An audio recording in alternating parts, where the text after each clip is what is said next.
네, 그러면 저희 같이 먼저 말씀, 오늘 함께 볼 말씀은 빌립보서 4장 13절입니다. 네, 이 말씀 저희 다 같이 함께 읽도록 하겠습니다. 내게 능력 주시는 자 안에서 내가 모든 것을 할 수 있느니라. 아멘. 네, 기도하시겠습니다. 거룩하신 주님, 저희가 주님께서 저에게 허락하신 그 모든 것들을 할 수 있다고 말씀하셨습니다. 저희가 이 땅에서 무엇을 해야 하는지 주님의 음성을 듣기를 원합니다. 늘 주님 앞에 주님 어디로 가야 할지, 어떻게 살아야 할지, 무엇을 해야 할지 모른다고 주님 앞에서 늘 투정 부리는 저희들의 속내를 주님 밝히 드러내 주십시오. 정말 주님이 어디로 가라 하시는지, 무엇을 하라 하시는지, 어떻게 살라 하시는지 몰라서 투정 부리는 건지, 아니면 주님, 저희가 서 있는 그 자리에서 저희를 돌봐주시라고 주님 앞에 떼쓰며 주님 앞에 반항하는 저희의 속내인지 주님께 저에게 분명히 말씀하셔서 주님 저희가 진정 주님 안에 거하는 자, 내게 능력 주시는 자 안에서 모든 것을 할 수 있다고 고백하는 그 한 사람으로 살아갈 수 있도록 오늘 이 시간 저희 모두를 주님께서 축복해 주시길 원합니다. 주님이 바라고 원하시는 은혜, 주님이 바라고 원하시는 그 축복이 저희에게 넘쳐 흐르는 이 시간 되어질 수 있도록 주님 도와주시고 이 모든 시간을 통하여 전하는 자와 듣는 자가 아닌 그리스도 이름만 높아지고 주님의 영광과 주님의 주권과 주님의 거룩하심만 한없이 높아지는 시간 되어질 수 있도록 성령 하나님께서 우리를 도와주십시오. 예수님의 이름으로 기도드립니다. 아멘. 네, 오늘 제가 전하고자 하는 말씀은 내게 능력 주시는 자 안에서 모든 것을 할 수 있다고 말했던 바울. 과연 바울은 이 말씀을 어떤 의미로 했을까를 저희가 고민해 보기를 원합니다. 저희가 이 말씀을 굉장히 자주 쓰잖아요. Nothing impossible in Jesus. 도대체 예수님 안에서 못할 게 없어. 그러면 우리가 예수님 안에서 과연 성경에 기록된 인물들은 어떤 삶을 살았고 예수님은 무엇을 행하셨는지 저희가 보고 저희 또한 그런 삶을 살 수 있기를 소망을 합니다. 저희가 먼저 사사기에 있는 인물을 하나 보기를 원해요. 사사기 13장에 있는 인물입니다. 사사기 13장에 있는 인물은 여러분들이 얼핏 짐작을 하시겠지만 이름하여 사사 삼손입니다. 사사 삼손의 그 이야기는 우리 모두가 알고 있습니다. 굉장히 긴 스토리로 이 사사기 안에 기록되어 있는데 사실 삼손이 행했던 많은 일 가운데서 하나님께서 그걸 딱 꼬집어서 한 가지, 그 삼손이 했던 것 중에 딱 꼬집어 한 가지, 하나님은 과연 무엇을 기억하고 계시고 무엇을 우리에게 알라고 말씀하시는지 저희가 먼저 그것을 확인하고 다시금 사사기에 있는 삼손의 이야기 13장으로 돌아가 볼게요. 그래서 히브리서 11장에 있는 말씀을 먼저 참고하고 돌아가 보겠습니다.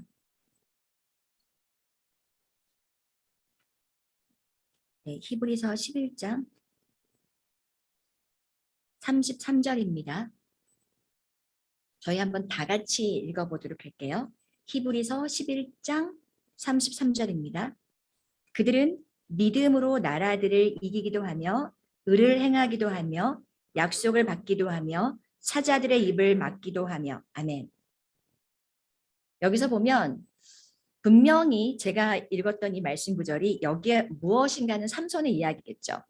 그럼 과연 이 중에서 삼손은 믿음으로 나라를 이긴 자인지 의를 행한 자인지 아니면 사자들의 입을 막은 자인지 과연 이 중에서 무엇이 삼손에 관계된 이야기인지 저희가 다시 그 사사기 13장으로 돌아가서 과연 무엇인지 확인해 보도록 하겠습니다. 사사기 13장으로 돌아가겠습니다. 사사기 13장에 보면 삼손이 태어난 이야기가 나옵니다. 어떻게 태어났는지 당연히 하나님께서 이 이스라엘 백성들 늘 하나님을 등지는 자들을 구원하시기 위해 택한 한 사람이 삼손입니다. 자, 그리고 14장을 가보겠습니다. 14장 5절입니다.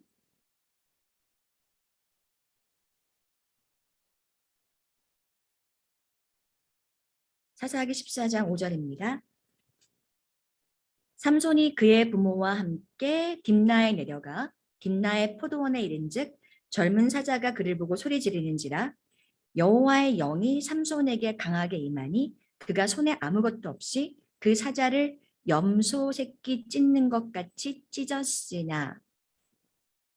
지금 여기서 보면 삼손이 행한 일이 나와 있죠. 삼손은 무엇 했냐면 사자를 찢었습니다. 사자 입을 찢었습니다. 그렇다면 저희가 아까 히브리서 11장에 있는 33절에 믿음으로 행했고 그런데 그 중에서 삼손에 해당한 이야기가 무엇이었겠냐면 사자 입을 찢은 거죠. 그러면 삼손이 사자 입을 찢었다.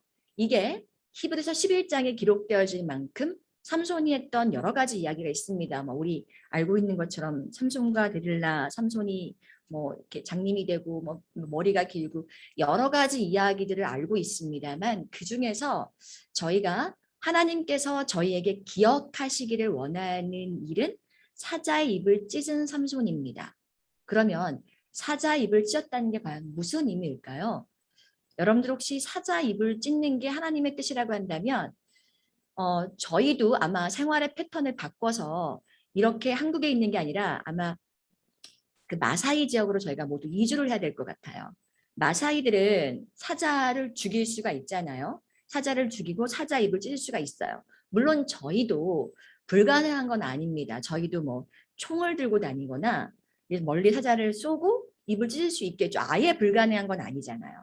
사실 우리가 어떻게 하면 하나님을 기쁘시게 할 수 있을까? 어떻게 하면 내가 그리스도인으로 살아갈 수 있을까를 고민할 때 만약에 사자 입을 찢는다는 것이 저희가 히브리서 11장을 보통 믿음의 전당이라고 말하는데 저희가 믿음의 전당에 저희의 행적이 혹은 저희의 이름이 기록되어질 수 있는 방법이 사자 입을 찢는다라고 한다면 사실은 믿음으로 무언가를 행하는 것, 의를 행하는 것보다 가장 간단하고 분명해 보이는 게 사자 입을 찢는 거니까 해볼 만 하겠죠. 근데 과연 사자 입을 찢는다는 게 그냥 어떤 의미인지 정말로 글자 그대로 사자 입을 찢는 것인지 아니면 그 안에 어떤 다른 의미가 있는지를 저희가 한번 고민해 봤으면 좋겠습니다. 분명 이 삼손이 사자 입을 찢었던 건 삼손의 능력이 아니라 저희가 아는 것처럼 여호와의 영이 삼손에게 임했습니다. 저희가 오늘 빌립보서 4장 13절에서 봤던 것처럼 through him이에요. through Jesus거든요. 예수님을 통해서 하나님을 통해서 하나님에 의해서 nothing impossible입니다. 그러니까 하나님의 영이 임했을 때 삼손이 사자 입을 찢을 수 있었다고 한다면 과연 그 의미가 무엇이었을까를 저희가 고민하기 위해서 저희가 그 로마서 3장 19절을 보도록 할게요.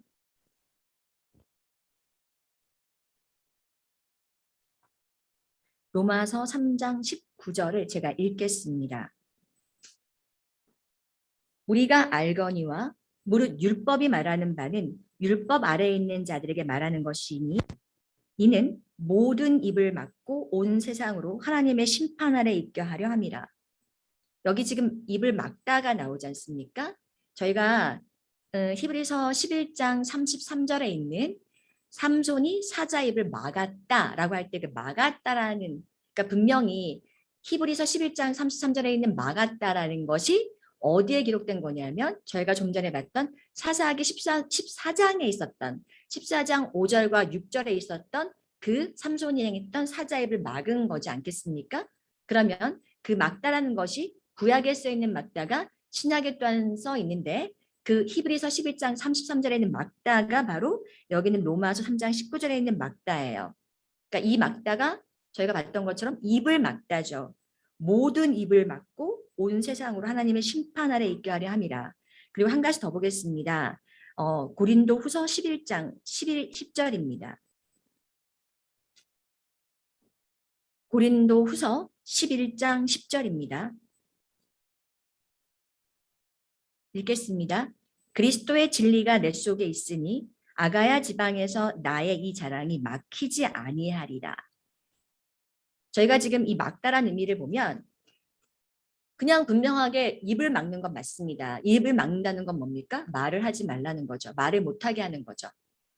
지금 두 가지가 있습니다. 바울은 우리는 막아야 돼요. 그리고 사람들이 우리를 막을 때 그 막힘 당하지 않아야 된다는 거죠. 로마서 3장 19절에 보면 막아라라고 말씀하셨고요. 고린도후서 11장 10절에 보면 막힘 당하지 말라, 즉 입을 벌려라, 말하라고 말씀하셨어요.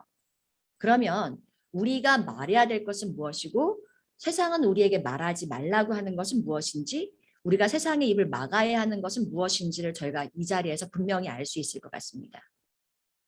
우리는 보통 우리의 이야기 그리고 나의 삶을 나누기를 원합니다. 하지만 여기서 분명 얘기하는 건 바울이 하나님을 증거하는 것. 바울이 하나님을 증거할 때 세상은 바울의 입을 막고자 합니다. 그런데 바울은 분명히 고린도후서 11장 10절에서 말하기를 아무도 내 입을 막지 못할 거라고 얘기했어요. 이게 바울의 삶이었습니다. 바울이 빌립보 4장 13절에서 아무도 나는 못할 게 없어. 이 바울이 못할 게 없어라는 건 자신이 하고 싶은 걸 할 때, 자신이 하고 싶은 걸 해나갈 때 주님 제게 능력 주십시오. 제가 이걸 하고 싶습니다만 주님의 기적이, 주님의 능력이 저에게 임해서 이걸 하고 싶습니다가 아니라 바울이 원했던 건 빌립보 4장 13절 2절에 내가 어떤 상황에 처했건 나는 이제 일체의 비결을 배웠습니다. 나는 상황을 이기는 비결을 배웠습니다. 그 상황을 이기는 비결이라는 게 뭡니까?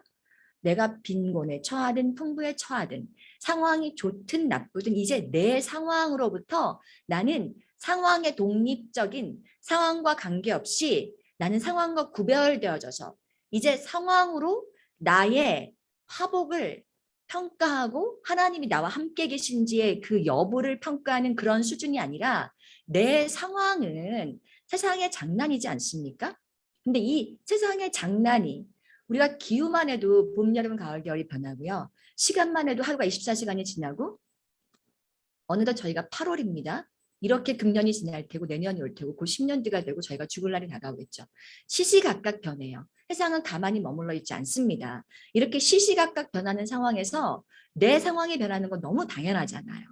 그런데 이렇게 늘 변하는 내 상황 때문에 좌지우지 되거나 그것 때문에 나의 기분이 업다운이 좌지우지 되거나 내가 하나님과 관계가 판단되어지는 것이 아니라 이제는 내가 내 안에 있는 소원이 세상과는 구별되어진 소원을 바울은 갖게 되었고 그 소원을 이루실 하나님이 나의 능력이 아닌 주님의 능력으로 주님이 나와 함께 하심으로 주님께서 이루실 걸 이제 확신하기 때문에 이제 일체의 만족을 배웠다는 거예요. 이 만족은 우리가 불교나 다른 종교처럼 수행을 통해 이루어진 게 아니에요. 다른 종교는 만족해야지 무소유 그냥 벽 보고 앉아서 나는 만족해야 돼 세상은 다 헛되고 헛되라고 해서 나를 비워서 얻어내는 만족이 아니라 바울이 가졌던 만족은 내 안에 꽉 차는 거예요. 내 안에 꽉 차서 흘러 넘치는 거예요. 내 안에 그리스도가 내 안에 임했습니다. 내가 그리스도 안에 거하게 됐어요. 주 안에 거하는 자가 되었어요. 그랬더니 이게 흘러 넘칩니다. 그래서 더 이상 다른 것이 날 채울 수가 없게 되었어요. 세상은요. 내 안이 텅 비어요. 속빈 강정 같아서 끊임없이 무엇인가로 채워야 돼요.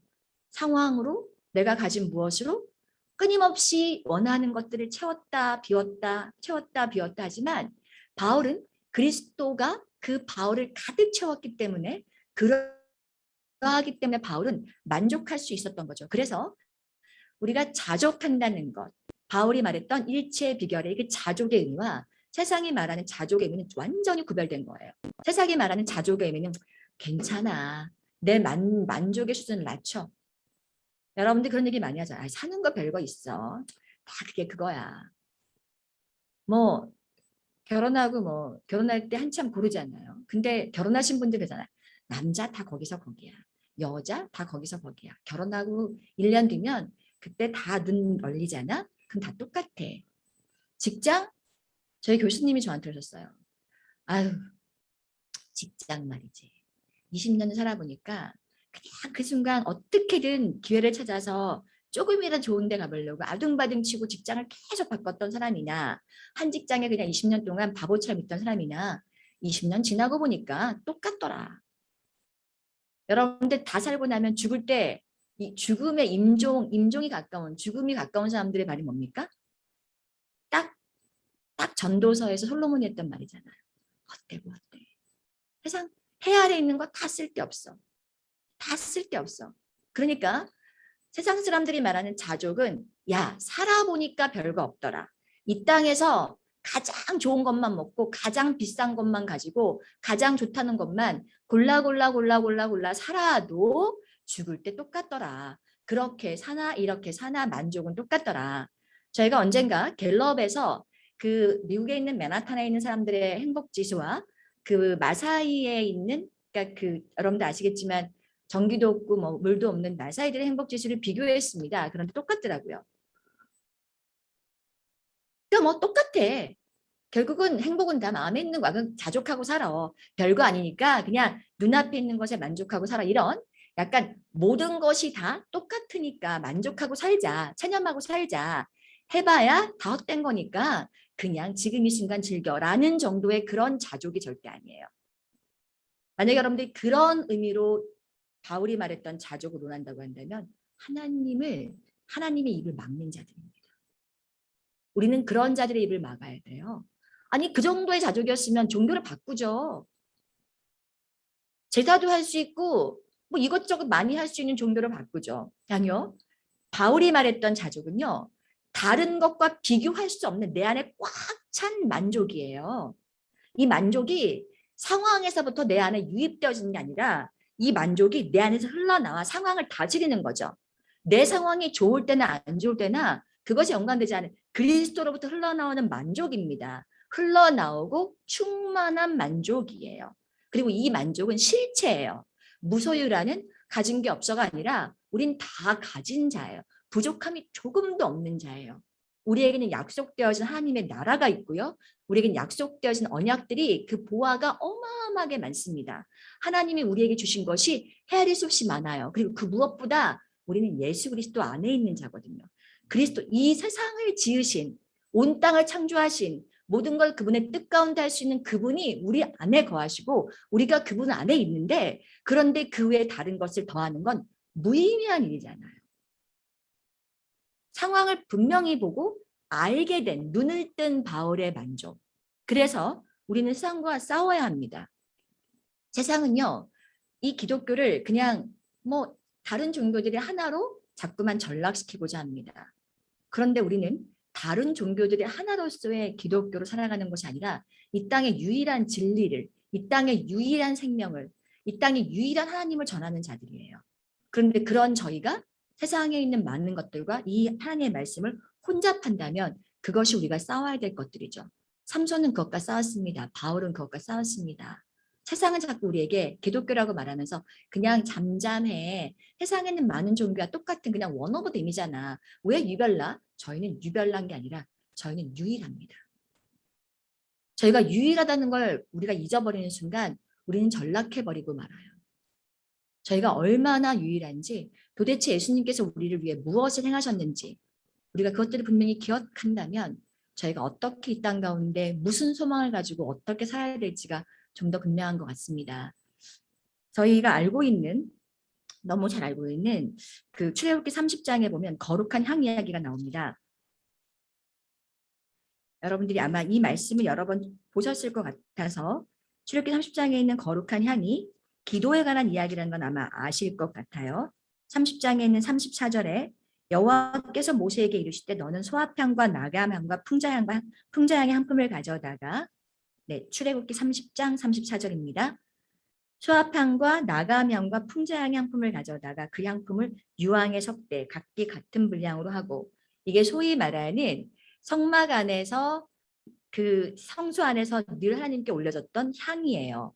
그런데 이 향은 잘 아는 것처럼 그 혹시 여러분들이 잘 모르시는 분이 있을까 봐 하나만 제가 짚고 넘어가겠습니다. 요한계시록입니다. 요한계시록 5장 8절입니다. 요한계시록 5장 8절 말씀 제가 읽겠습니다. 그 두루마리를 취하심에 네 생물과 24장로들이 그 어린 양 앞에 엎드려 각각 검은고와 향이 가득한 금대접을 가졌으니 이 향은 성도의 기도들이라. 아멘. 지금 출애굽기 30장 34절에 있는 이 거룩한 향은 무엇을 의미하냐면 성도들의 기도들입니다. 그렇다면 과연 이 성도들의 기도라는 게 과연 어떤 것일까? 그냥 이 향 하나하나가 그냥 그 향을 사실 저희는 소화향이 뭔지 모릅니다. 그런데 이 향을 지금 가져다 쓸 수가 없습니다. 그렇다면 우리가 어떻게 기도하는 것, 성도들의 기도인지를 출애굽기 30장 34절을 통해 우리가 알아야 되는데, 소화향이라는 향을 갖다 오는 것, 풍장을 따오는 것, 백화점에서 사오는 것, 이걸로 향을 피운다? 이것이 아니라는 건 저희가 너무 잘 알고 있잖아요. 그럼 과연 소화향의 의미가 무엇일까? 소화향의 의미는 원어로 따져보면 drop이에요. 방울이에요. 뚝뚝 떨어지는, 뚝뚝 떨어진 이 방울이 바로 소화향입니다. 그럼 과연 우리가 성막에 있는 하나하나가 그리스도를 예표했다고 한다면 이 소화향은 그리스도의 무엇을 예표하는 것일까요?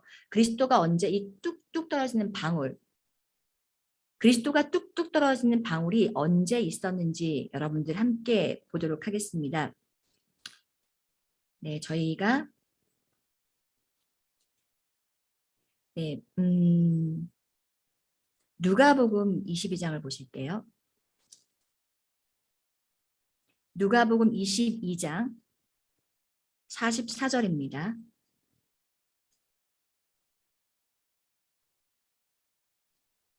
예수께서 힘쓰고 애써 더욱 간절히 기도하시니 땀이 땅에 떨어지는 핏방울같이 되더라. 예수님이 기도하실 때 이 방울이 뚝뚝 떨어졌습니다. 땀이 뚝뚝 떨어졌는데 이 땀이 그냥 땀이 아니라 이 땀이 땅에 떨어질 때 핏방울처럼 뚝뚝뚝 떨어졌어요. 예수님은 도대체 왜 이 땀이 핏방울처럼 뚝뚝 떨어지도록 기도하셔야 했을까요? 이 기도는 우리가 너무 잘 알고 있는 겟세마네 동산에서의 기도입니다. 근데 우리는 이 겟세마네 동산에서 예수님의 기도를 그냥 이렇게만 기억하고 있지 않나 봅니다. 예수님의 기도, 아버지여 이 잔이 내게서 지나가게 해 주시옵소서. 맞습니다. 예수님의 분명 기도 내용은 이 잔이 내게서 지나가게 하여 주시옵소서. 그러나 내 뜻대로 마시고 아버지의 뜻대로 하여 주시옵소서. 우리는 아버지의 뜻대로 하는, 아버지의 뜻을 구하는 기도가 우리에겐 굉장히 쉽게 느껴질지 몰라요. 예수님에게 있어서. 예수님은 하나님이시니까 당연히 아버지의 뜻을 구하러 이 땅에 오신 게 아니야? 그런데 예수님조차도 우리와 똑같은 인간의 성정을 입고 이 땅에 오셨기 때문에 예수님도 아버지의 뜻을 구하는 기도가 너무 어려우셨어요. 너무너무 어려우셨어요. 지금 누가복음 22장에 있는 44절에는 나와 있지 않습니다만 저희가 마가복음 14장에 가서 똑같은 동일한 컨텍스트를 같이 보겠습니다. 마가복음 14장에도 똑같이 32절부터 겟세마네에서 기도하신 예수님이 나오는데, 그런데 14장 34절 말씀에 내 마음이 심히 고민하여 죽게 되었다고 말씀하셨어요. 예수님의 마음이 지금 너무 힘들어서 죽게 되었다고 말씀하셨어요. 힘들어 죽으시겠대요. 죽을 것처럼 힘드시대요. 그러니 너희는 여기 머물러 깨어있으라고 하셨어요. 예수님이 제자들에게 그토록 사랑했던 베드로와 33절을 보면 베드로와 야고보와 요한을 데리고 가셨어요. 이 겟세마네 동산에 기도하러 가실 때 예수님이 사랑하는, 그리고 베드로처럼 예수님을 위해 전 예수님 위해 죽겠습니다라고 헌장담했던 이 제자들과 함께 기도하러 가셨고요. 예수님이 직접 그들에게 말씀하셨어요. 내가 죽을 만큼 힘들다. 그러니 나와 함께 기도하고 있어라고 말씀하셨어요. 그리고 멀리 가시지 않았습니다. 35절에 보면 조금 나아가셨어요. 조금. 성경의 다른 본문을 보면 돌 던질 만큼 나아가셨어요. 돌을 던졌을 때 떨어지는 거리가 얼마나 되겠습니까? 그 거리만큼 나아가셔서 예수님이 땅에 엎드려서 땀이 피가 될 만큼, 핏방울처럼 떨어질 만큼 예수님이 기도하시는 거예요. 너무 힘들어서. 아버지, 이 잔이 내게서 지나가게 해주십시오. 정작 예수님께서도 감당하기 힘들었던 이 고통, 그 앞에 너무너무 두려웠어요. 지나갔으면 좋겠어요. 그런데 예수님은 아셨습니다. 내 뜻이 아닌 아버지의 뜻이 이루어지길. 이게 nothing impossible in Christ예요. 주 안에 있는 자가 해야 되는 기도가 바로 이 기도죠. 내 능력으로 우리가 주 안에 있지 않다면 주 안에 있는 자가 아니라 주 밖에 있는 자들의 기도는 내 뜻을 구하는 기도라겠죠. 주님, 제 상황을 보십시오. 제가 너무 힘들어요, 하나님. 그러니 제가 원하는 요것들 들어주세요. 제 뜻대로 들어주세요라는 기도가 주 밖에 있는 자들의 기도겠죠. 하지만 through Jesus, 예수님을 통해서 내가 주 안에 있다고 확신하는 자들이 예수님을 바라볼 때, 주 안에 있는 자들 예수님 바라볼 때 우리가 예수님 무엇을 바라봅니까? 예수님의 눈물을 봅니다. 예수님이 그 눈물이 뚝뚝 떨어지는데 핏방울처럼 떨어지는 이 눈물을 우리가 바라봐요. 우리가 기도하기 눈을 감으면 내가 하나님 안에 내가 능치 못함이 없어라고 기도하기 눈을 감으면 우리의 기도 이 감은 눈 가운데 무엇이 보이냐면 예수님이 2000년 전에 이 땅 가운데 오셔서 겟세마네 동산에서 그 예수님이 흘리신 그 핏방울, 그 땀방울이 지금 여러분들 손등에 떨어지는 게 느껴지는 거죠.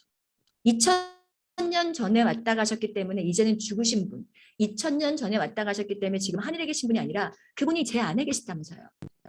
우리가 그분 안에 있다면서요. 그분 안에 있다면 그분의 살아있는 그 생기가 느껴져야 되지 않겠습니까? 그분의 뜨거운 심장이 느껴져야 되지 않겠습니까? 그분이 이 기도할 때 얼마나 뜨겁게 기도하셨는지, 얼마나 힘드셨는지, 그분의 심장이 얼마나 떨렸는지 그게 느껴지지 않겠습니까? 그분의 심장 박동 소리가 느껴지고 그분의 숨소리가 느껴져야 되는 게 그게 주 안에 있는 자들이잖아요. 베드로와 야고보와 요한은 어디 있었을까요? 주 밖에 있었나 봐요. 예수님 비록 조금 떨어진 곳에 가셨지만 그들은 이때 주 안에 있는 자가 아니었습니다. 그렇기 때문에 그들은 이 예수님의 이 심장 소리가 천둥처럼 그 안에서 진동하는 하늘에 계신 하나님이 들을 수 있을 만큼 이 기도 소리는 정말로 간절하고 절박했는데 그 기도 소리를 이들은 듣지 못했어요. 그런데 이제 우리가 주 안에 있다면 우리는 이 기도 소리를 들어야죠. 예수님이 왜 이 기도를 하셔야 했을까? 예수님이 이렇게 눈물이 이 피가 떨어질 만큼 기도하는 이 기도를 하고 나오셨어요. 그런데 딱 나와서 보니까 베드로와 이 제자들이 자고 있습니다. 여러분이 이 상황에서 예수님이라면 어떤 마음이셨을까요? 아니 평소에 자기 목숨보다 사랑한다면서요. 사랑하는 사람이 지금 기도를 부탁했잖아요. 나 지금 너무 힘들어. 죽을 만큼 힘들다. 나 죽을 만큼 힘드니까 날 위해 좀 기도해 주지 않겠니? 여러분 정말 사랑하는 사람이 얼굴 표정이 감출 수가 없잖아요. 죽을 만큼 힘들다고 말씀하실 때 예수님 웃고 계시겠습니까? 그 예수님 표정을 보고 당연히 궁금해하죠. 아니 예수님 왜 죽을 만큼 힘드신데요? 왜요? 예수님 말씀하지 않고 떠나버리셨다면 궁금해하죠. 같이 무릎을 꿇어야죠. 하나님 저희가 어찌하겠습니까? 근데 이들이 말했던 좀 전까지 목숨을 다해 예수님을 사랑한다고 했던 이들의 말은 무엇이 진심일까요? 예수님은 그렇게 기도하고 오셨던 이들은 자고 있었습니다. 예수님이 또 말씀하세요. 깨어서 나를 위해 기도해달라고. 두 번째 기도하고 오셨을 때 예수님은 또 자고 있는 이들을 발견합니다. 그리고 마지막 더 예수님은 3번이나 기도하셨어요. 예수님은 왜 3번 기도하셨을까요? 아버지 이 잔이 내게서 옮겨지게 해주셨어요. 그 기도를 하고 그냥 돌아서기에는 죽을 것처럼 힘드셨을 거 아니겠습니까? 내가 정말 이 길을 걸어가야 할까? 내가 정말 십자가 위에서 아버지의 모든 진노를 다 감당할 수 있을까? 내가 정말 그 일을 할 수 있을까? 예수님은 언제고 마음먹으면 떠나실 수 있었습니다. 다시 예수님이 오셨던 그 하늘 보좌로 돌아가실 수 있었어요. 그런데 왜 예수님이 3번씩이나 기도하면서 그 눈물을 흘리셔야 했을까요? 그것이 누구 때문이었을까요? 그게 하나님 아버지 때문이었습니까? 아니면 그것이 예수님 그 자신 때문이었을까요? 아니면 그것이 저와 여러분들을 위해서였을까요?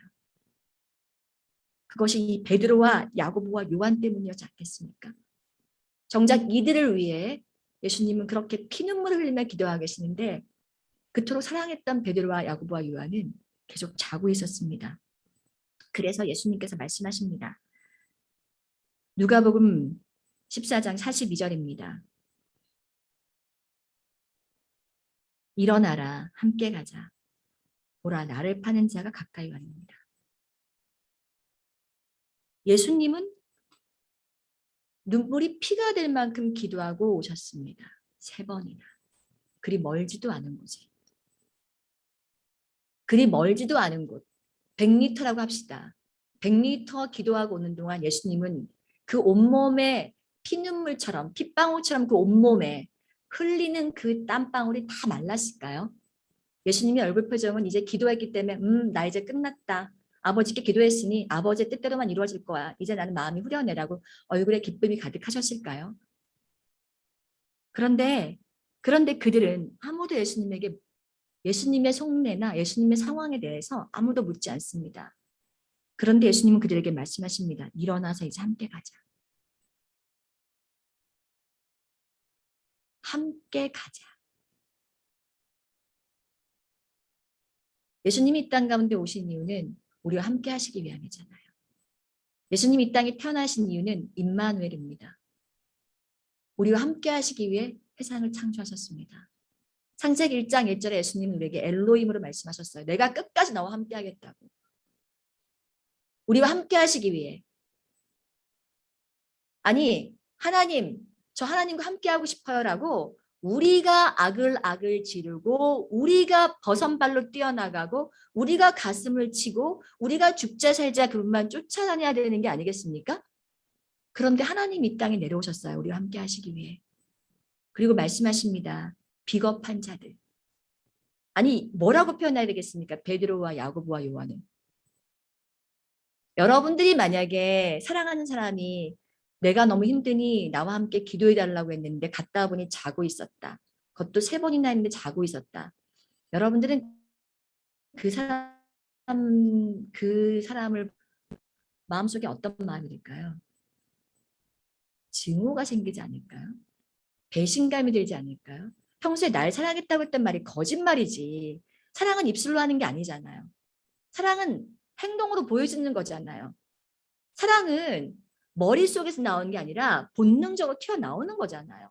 아니 사랑이 머릿속에서 예수님이 지금 힘드시니까 나는 이 순간에 뭘 해야 될까?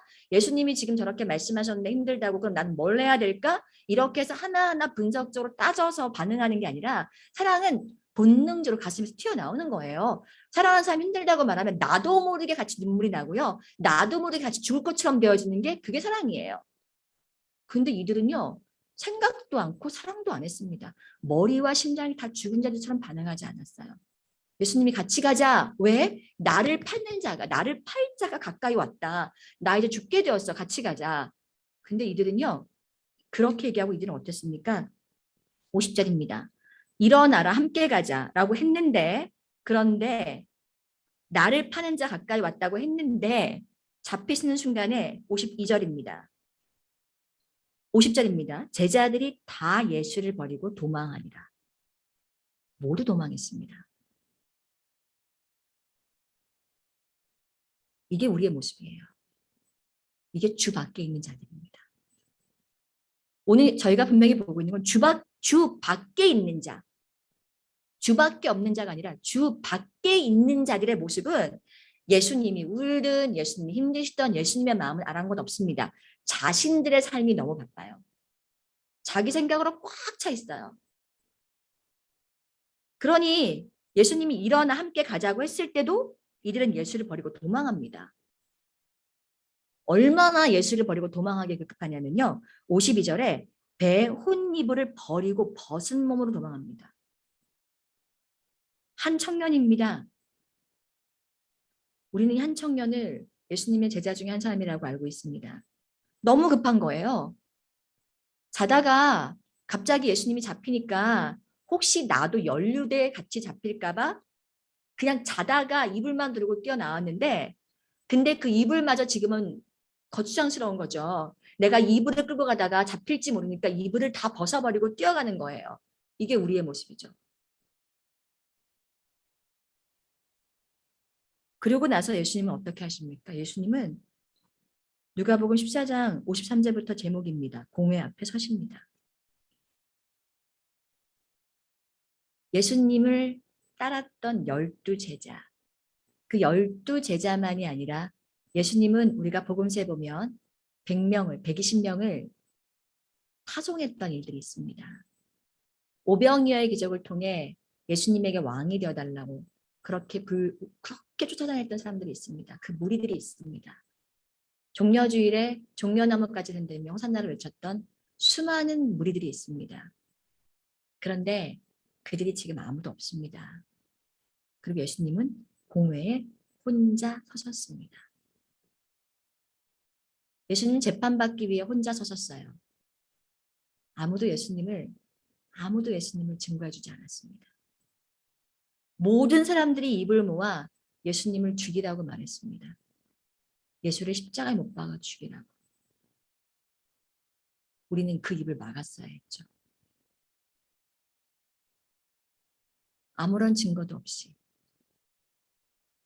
예수님이 하나님이 아들이 아니라는 증거가 하나도 없었어요. 이 공회의 재판을 보면요. 대제사장은 예수님을 죽이고 싶어 안달이 났지만 증거를 찾을 수가 없었습니다.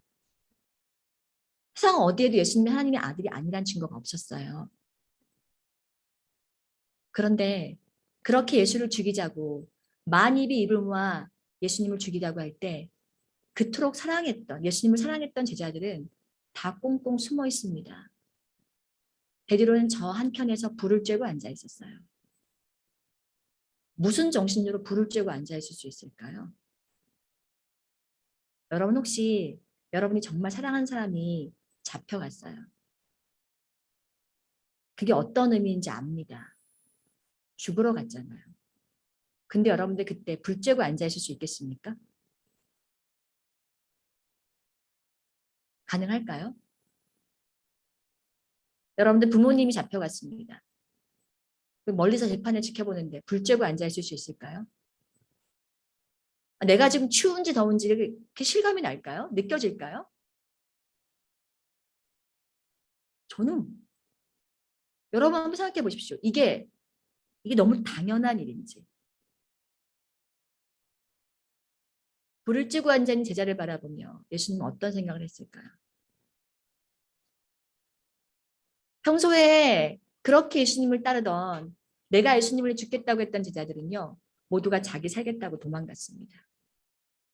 그 세상은 예수님의 입을 막으려고 혈안이 되어 있어요. 왜? 예수님의 입에서 나오는 진리가 우리의 모든 것들을 드러냈기 때문에. 끝까지 예수님 혼자서 진리를 증거했습니다. 예수님이 증거한 진리는 진리였습니다. 내가 하나님의 아들이라고. 만약에 이때 예수님이 상황 때문에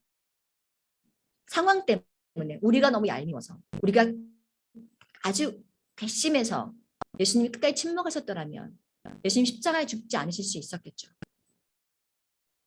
그런데 예수님은 우리를 위해 끝까지 우리를 변론하기 위해 끝까지 죽음에 내던져 주셨습니다.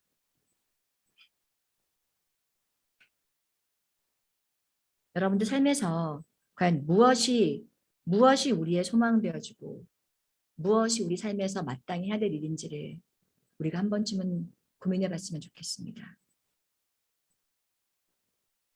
예수님의 그 핏방울이 뚝뚝 떨어지는데 예수 안에 있는 자들이 그 핏방울을 여러분들 손바닥에 여러분들 이 땀에 그 땀방울이 느껴진다면 그렇다고 한다면 우리가 어떻게 살아야 되는지 저희 로마서 8장을 잠깐 보겠습니다.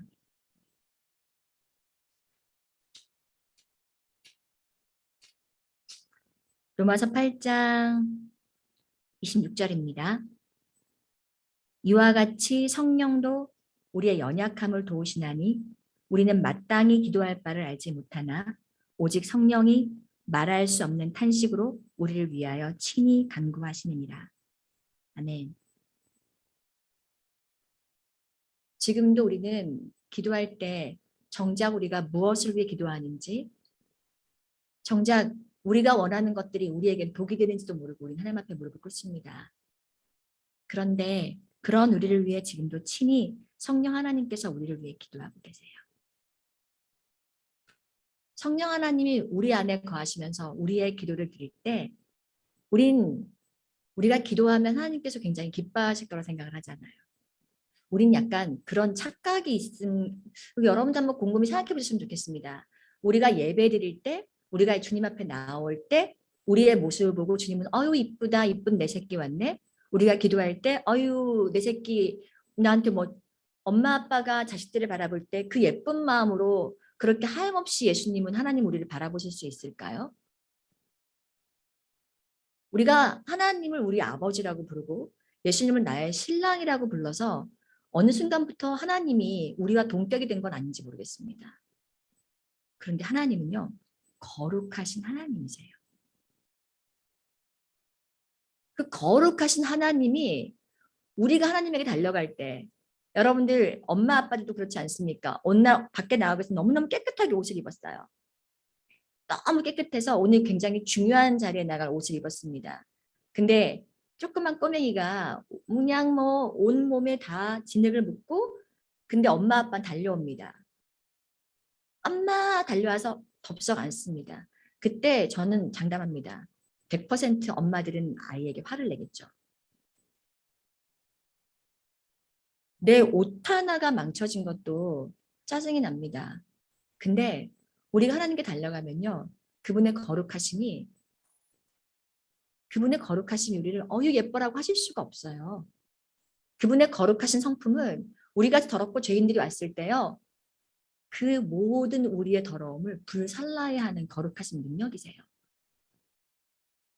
근데 우리가 하나님께 가기만 하면 하나님이 좋아하시겠지? 하나님 우리에게 와주세요. 주님 이 자리에 오십시오라고 우리가 하나님 부를 때 하나님 좋아하시겠지? 우리가 그분을 찾으니까 그분을 구하니까 여러분들 이 중에 고로고초 쓰레기장을 다녀오신 분들이 있겠습니다만 고로고초 쓰레기장에 저희가 일주일에 한 번 가는 것도 너무 힘들어합니다. 거기 사는 것도 아니에요. 근데 그냥 일주일에 한 번 가서 딱 1시간, 1시간 예배하고 1시간 일하는 게 아주 무슨 큰 벼슬인 것처럼 우리는 굉장히 힘들할 때가 많아요. 우리와 하나님의 관계는 우리와 고로고치 관계와 비교했을 때 어느 것이 더 심각하겠습니까?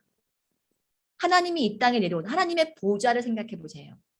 하나님의 나라의 그분의 보좌와 그분의 영광과 그분의 의로우심과 그분의 거룩하심과 그분의 영광을 생각해 본다면 우리 같은 이 세상에 왔을 때 이 온갖 더러움과 탐심이 가득한 이 우리 안에 거하실 때 이 세상에 거하실 때 좋을까요? 근데 우리가 하나님께 나오는 게 무슨 벼슬인 줄 알고 하나님께 나올 때 어깨 뽕을 잔뜩 주고 주님 저 예배드리러 나옵니다. 예배드리러 나오는 걸 굉장히 부담스러워하죠. 하나님 말씀을 읽을 때 굉장히 힘듭니다. 하나님 말씀을 읽어드리는 거죠. 주님 제가 하나님 말씀도 읽어드리고 주님 예배도 해드리고 주님 전도도 하고 선교도 하고 하나님의 일도 하고 해드리는 거 알죠? 어느 게 맞습니까? 주님 저희 같은 것들이 어떻게 하나님의 일을 합니까? 저희 같은 것들이 더러운 입술이 어떻게 하나님의 이름을 부릅니까? 기도도 할 줄 몰라. 우리가 기도도 어떻게 할 줄 몰라. 성령 하나님이 우리를 위해 탄식하시며 기도하셔야. 그래야 그 기도가 우리 같은 것들은 아무리 내 뜻이 아닌 하나님의 뜻을 위해 기도한다고 땀을 흘려도 우리 같은 것들 땀은 더럽고 냄새나는 땀일 뿐인데 예수님이 그런 우리를 위해서 그 땀이 피가 될 만큼 땀방울을 뚝뚝 떨어뜨리며 기도하셨기 때문에 그 예수님의 기도로 말미암아 우리의 기도가 거룩하게 되어져서 하나님께서 우리의 기도를 받으시고 기뻐하신다는데 우리가 기도드리는 게 정말 하나님 제 기도를 들어주시니 감사합니다. 저희 같은 것들이 하나님의 이름을 부르도록 허락해 주시니 감사합니다. 저희가 어떻게 하나님을 예배합니까? 저희 눈만 뜨면 세상을 예배하느라 바쁜 자들입니다. 눈만 뜨면 세상을 예배해요. 눈만 뜨면 세상에게 나를 예배해달라고 합니다. 날 봐. 날 좀 알아줘. 세상이 모두 나를 몰라. 늘 억울하고 답답합니다. 그냥 내 눈에 좋음직한 거 아담과 하와처럼 좋음직도 하고 보암직도 한 것이 보면요 마음이 다 뺏겨요. 아담과 하와가 선악과의 마음이 뺏겼습니다. 보암직도 하고 먹음직도 해 거기에 마음이 뺏긴 순간 하나님은 보이지 않게 돼요. 그게 우리잖아요. 내가 원하고 좋아하는 거 하나만 있으면요 하나님을 잊어버립니다. 마음속에 그것이 날 다 차지해요. 하나님을 이 땅에 있는 것들과 비교하면서도 하나도 부끄러운 줄 몰라요. 그런 우리가 이 땅에서 유일한 참 하나님을 예배할 수 있다는 게 얼마나 감격스럽고 얼마나 기쁜 일인지를 모르는지, 그 예배의 자리가 특권이고 그 기도의 자리가 특권이고 하나님의 복음을 전하는 자리가 특권이고, 그런데도 불구하고 우리는 늘 우리의 삶이 바빠서, 내 삶이 바빠서 지금도 우리는 혼이불을, 우리가 두르고 있던 혼이불까지 벗던지고 도망하는 모습이 우리의 모습이 아닌가 싶습니다.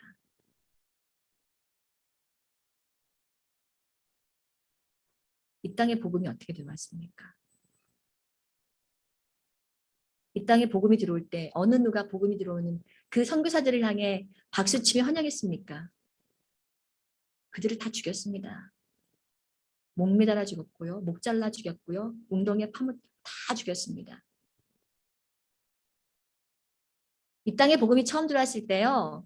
그 초대교회 그 처음 믿었던 자들은요. 그냥 생체로 매장당하기도 했습니다. 한 교회가 통째로 매장당하기도 했습니다. 60명 가까이 되는 성도들이요. 통째로 죽기도 했습니다. 한 교회가. 나중에 발견된 시신의 모습이 아이를 안고 있던 엄마의 모습이 그대로 발견됐다고 합니다. 그렇게 그들은 복음을 지켰습니다. 그래서 우리가 지금 이 복음을 듣습니다. 어떻게 우리에게 전해진 이 복음이 공짜입니까? 어떻게 여러분들이 읽고 있는 성경이 공짜입니까? 어떻게 이게 몇만 원짜리로 값을 매겨질 수 있습니까? 이 성경을 처음, 이 성경이 처음 번역되어졌을 때 그분은 걸어다니면서, 직접 쓴 성경을 걸어다니면서 전했어요. 지게를 지고 다니는 가들 붙들고 이걸 가르쳤습니다. 초가집에서 대한민국 최초의 교회는 초가집 교회였습니다. 그게 불과 100년 전의 이야기입니다. 그렇게 우리가 이 복음을 들었거든요. 수없이 많은 사람들이 이 복음을 우리에게 전하기 위해, 그들이 자기들이 잘 먹고 잘 살기 위해 복음을 전한 게 아니라 이 복음이 이 땅에 심어져야 되기 때문에 내가 하나의 미라로 심겨져야 된다고 수없이 많은 노랑머리에 있는 백인들이 와서 죽었고요. 그들의 자식들이 이 땅에서 대를 이어 복음을 전했고요. 그 복음을 들은 자들이 나도 저렇게 살아야 된다고, 난 주 안에 있는 자기 때문에 주 안에서 아무것도 불가능한 게 없다고, 예전에는 내 시간이 나의 것인 줄 알고, 내 목숨이 나의 것인 줄 알고, 내가 가진 모든 것이 나의 것인 줄 알고 나의 영광을 위해 살았다면 이제 그 모든 것을 주를 위해 살겠다고 다 내팽개치고 주님을 쫓아갔던 바로 그런 자들이 있었기 때문에 오늘 여러분들과 제가 이 복음을 듣고 있지 않습니까? 근데 어떻게 우리는 여기서 입을 싹 가만히 있을 수 있죠? 복음이 2021년 대한민국의 코로나 때문에 멈춰야 되겠습니까? 코로나가 1860년대 처음 이 땅에 복음이 전해질 때 외국인 선교사들 앞에 그 목에 겨눴었던 총보다 무섭습니까? 내 자식을 산채로 매장시키겠다고 했던 공산군보다 무섭습니까? 주기철 목사님, 오늘 저희가 잠깐 얘기 나눴습니다만 주기철 목사님이 신사참배를 거부하고 감옥에 6년 동안 투옥되어서 말로 다 할 수 없는 고문을 받고 죽었습니다. 그분이 그렇게 끔찍한 고문을 받으며 그분이 했던 고백은 내가 이렇게 연약한 자인 줄 몰랐습니다. 감옥에서 고문당할 때 그분이 했던 고백은 내가 이렇게 연약한 자인 줄 몰랐습니다. 너무 두렵고 힘들었어요. 근데 그분은 그분 자신을 위해 거기 있던 게 아니잖아요. 복음을 지키기 위해 세상이, 아니 대충 해, 대충 신사참배 하라고, 교회 가라고, 예수 믿으라고, 예수도 믿고 신사참배도 하라고. 누가 예수 믿지 말래, 예수도 믿어, 근데 신사참배도 하라고. 아니 하나님 예배해, 세상에서 잘 살아, 왜 두 가지 못해? 멀티가 되잖아. 둘 다 잘하면 좋은 거 아니야? 왜 하나만 잘하려 그래? 예수만 잘 믿는 게 아니라 세상에서 잘 살아야지. 그래야 훌륭한 사람 아니야? 세상에서도 멋지게 보여야지. 그랬더라면 그분의 목숨은 갯값이죠. 그분이 뭘 위해 죽었습니까? 뭘 위해 그렇게 피눈물 나는 고통을 당했을까요? 그런데 그분이 고백했던 건 아니 예수님은 한 분이셔. 예수님은 이 땅에 거룩하신 유일하신 하나님이라 내가 그분 외에 없어. 그리고 그분만으로 난 충분해. 그래서 그분은 고백했습니다. 내가 십자가를 지고 가는 줄 알았더니 십자가가 나를 지고 가고 있었습니다. 정말로 여러분이 예수님께서 우리에게 말씀하신 네가 정녕 나를 따르려거든 너의 십자가를 지고 나를 따라오려 했던 그 말씀을 정말 살아보고자 했다고 한다면 저희는 이 주기철 목사님과 동일한 고백을 했을 것 같습니다. 아 예수님 왜 내 십자가를 져야 돼요? 예수님이 다 지셨는데. 그런데 정말로 그 십자가를 지고 예수님을 따라갔던 자들은 이 고백을 할 겁니다. 십자가를 제가 진 게 아니었군요. 예수님의 십자가가 저를 지고 가고 있었습니다. 그래서 예수님이 나를 따라라고 하셨군요.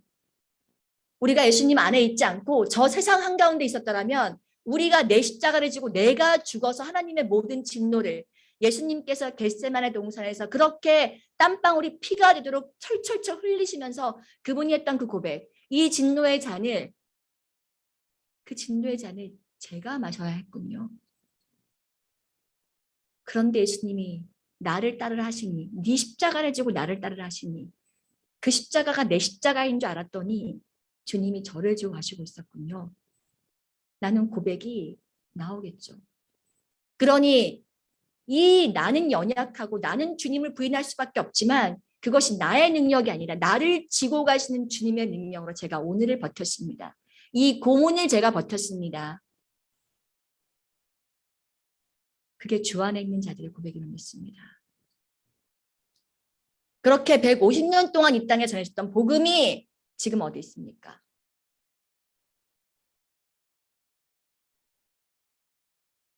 우리는 동일한 시대에 살고 있지 않습니까? 21세기는 무엇이 달라졌습니까? 100년 전에는 회충요충 12지장충이 우리를 갉아먹었던 세상인데 요즘 우리는 코로나가 갉아먹습니다. 100년 전에는 목숨 걸고 선교했고 목숨 걸고 전도했고 목숨 걸고 교회를 지켰는데 우리는 어떻게 교회를 지킵니까? 우리는 어떻게 복음을 지킵니까? 이제 우리는 손가락으로 움직이는 세상에 살고 있습니까? 손가락 하나만 움직이면 모든 게 되는 세상이긴 합니다. 인터넷으로 쇼핑도 하고 인터넷으로 일도 하고 재택근무도 하고 모든 게 손가락이면 됩니다. 그런데 그렇게 복음은 우리에게 오지 않았습니다. 예수님은 그렇게 우리에게 복음을 증거하지 않으셨습니다. 그분이 직접 피를 흘리셨고요. 그분의 손과 그분의 발에 못이 박혔고요. 성령 하나님은 지금도 우리 안에서 탄식하시면서 우리를 위해 기도하십니다. 하나님도 놀고 있지 않습니다. 하나님도 그분의 열심으로 지금도 일하고 계십니다. 쉬지 않고 우리를 위해 일하고 계십니다. 그런데 우리는 왜 쉬지 않고 무엇을 위해 일하고 있습니까? 왜 우리는 막혀 있다고 앉아 있습니까? 어떻게 사수되어 온 교회인데, 어떻게 사수되어 온 예배인데, 우린 마음속으로 기도해야 합니다. 이 코로나 상황이 빨리 종결되어져서 내가 빨리 우리가 함께 모여 예배하는 그날을 손꼽아 기다려야 합니다. 그리고 우리는 이 복음을 증거해야 합니다. 목이 터져라 증거해야 하고요. 목숨을 걸고 증거해야 합니다. 여러분들이 남겨줘야 할 유산이 무엇입니까? 우리가 이 땅에서 남겨줘야 될 유산이 무엇입니까? 우리가 남겨줄 유산은요. 하나밖에 없습니다. 하나님이 전부더라. 하나님만 믿으면 족하더라. 내가 세상 다 살아봤어. 세상에서 안 누려본 거 없는데 하나님밖에 없더라. 내가 세상에서 온갖 고생을 다 했다. 사람들이 날 보고 손가락질했어. 쟤네 저렇게 살아 하나님 믿고. 그런데 하나님이면 족하더라. 내가 풍부에 처해도 하나님밖에 없더라. 내가 빈곤에 처해도 하나님밖에 없더라는 그 고백을 우리가 해야 그 믿음의 유산을 남겨줘야 이 삼손처럼 믿음의 전당에 그 이름이 사자 입을 막았다. 내 상황의 입을 막으십시오. 내 감정의 입을 막으십시오. 주변 사람들이 나를 향해 하는 이 수많은 시선들의 입을 막으십시오. 그리고 지금은 우리가 예수님을 증거해야 될 때입니다. 하나님께서 이 땅에 혼자 오셔서 그분 혼자 우리를 위해 변명하셨어요. 그렇다면 이제 우리는 우리를 위해 죽으신 그 하나님을 변명하고 살아가는 게 마땅하지 않겠습니까? 그 소원이 우리 안에 일어나는 게 당연하지 않겠습니까?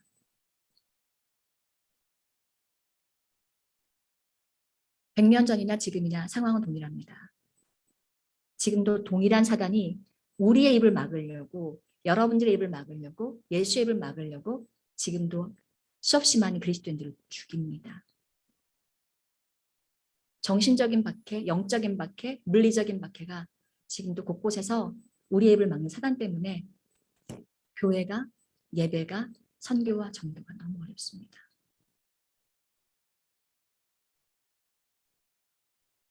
그래서 우리는 지금 주 안에 있는 자들입니다. 만약 그것이 쉽다면 바울이 내가 예수 안에서 능치 못함이 없으라는 고백을 할 리가 없겠죠. 여러분들이 하고 있는 모든 일들은 여러분들의 능력으로 하십시오. 그러나 하나님의 능력으로만 할 수 있는 일이 있습니다.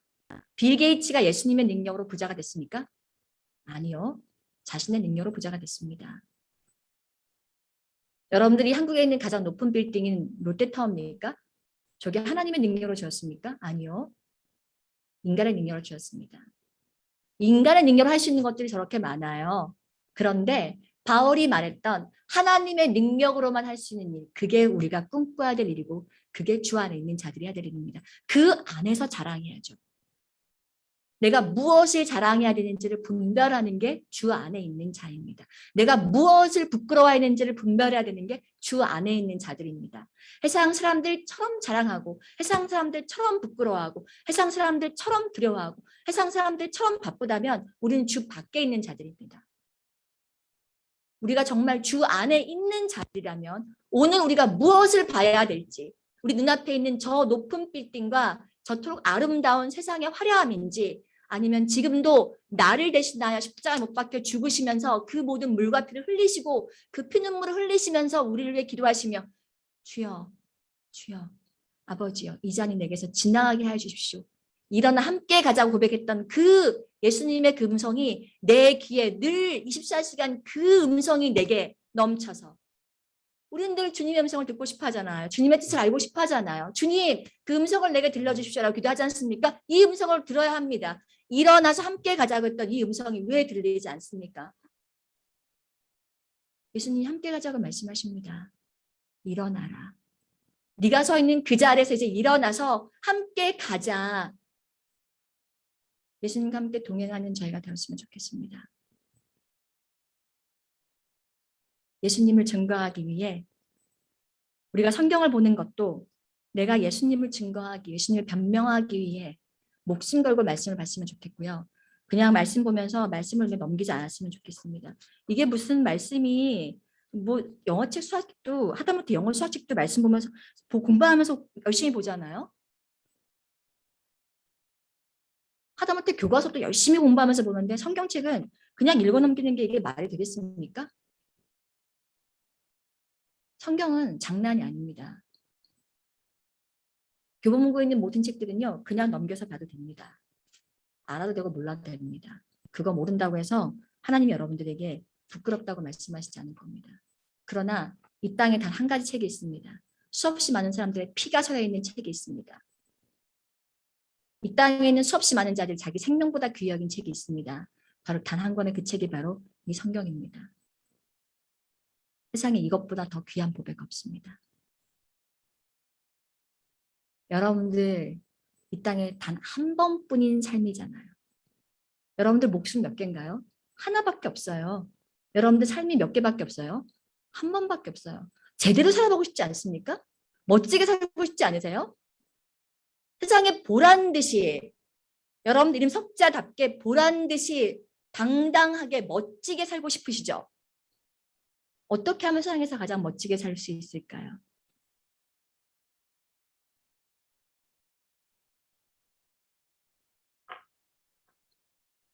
BTS가 그 전하는 메시지가 요즘 한참 코로나 때문에 상황이 어려우니 BTS가 그 전하는 메시지들이 요즘 많은 사람들을 용기를 주고 있다고 하더라고요. 근데 그들의 메시지는 그런 거죠. 너 자신을 사랑해. 할 수 있어. 근데 우리는 알고 있습니다. 우리 자신을 사랑한다는 것이 얼마나 끔찍한지를 알고 있습니다. 여러분들이 여러분들을 너무 사랑해서 저한테 상처를 입히셨어요. 제가 저를 너무 사랑해서 여러분들에게 상처를 입혔어요. 이 땅에 있는 모든 사람들은요, 그 상처투성이에요. 우리는 우리를 사랑하는 것이 아니라 하나님을 사랑해야 합니다. 이 땅의 유일한 답. 왜 사람들이 저렇게 허우적거리고 힘들어할까요? 어디로 갈지를 몰라 방황하는 자들에게 우리는 당당하게 말할 수 있어야 합니다. 이 땅에서 가장 가치 있는 걸 찾아라.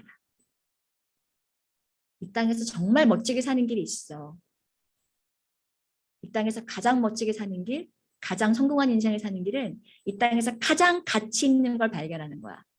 세상에서 가장 가치 있는 것이 무엇일까요? 여러분도 스스로에게 답해 보십시오. 한 번밖에 없는 이 땅의 삶에서 여러분들 생명을 무엇에 거는 것이 가장 가치 있는 일일까요? 여러분들 매일매일 여러분들 삶에서 가장 가치 있는 것에 여러분들 삶을 건다면 우린 한 번밖에 없는 이 땅의 삶, 단 하나뿐 여러분의 생명을 가장 멋지게, 가장 당당하게 살아가는 겁니다. 하나님이 하늘의 무한한 가치로 여러분의 허락하신 것들을 여러분들 발 아래 두지 마십시오. 여러분들의 입술이, 여러분들의 삶이 하나님을 아무것도 아닌 것처럼 만들고 여러분들이 가진 복음의 가치를 세상 사람들에 있는 이 가치 때문에 주눅들고 그 무게에 눌려서 그것이 아무것도 아닌 것처럼 그렇게 살지 마십시오. 뒤집으십시오. 뒤집어서 하나님의 가치를 이제 밝히십시오.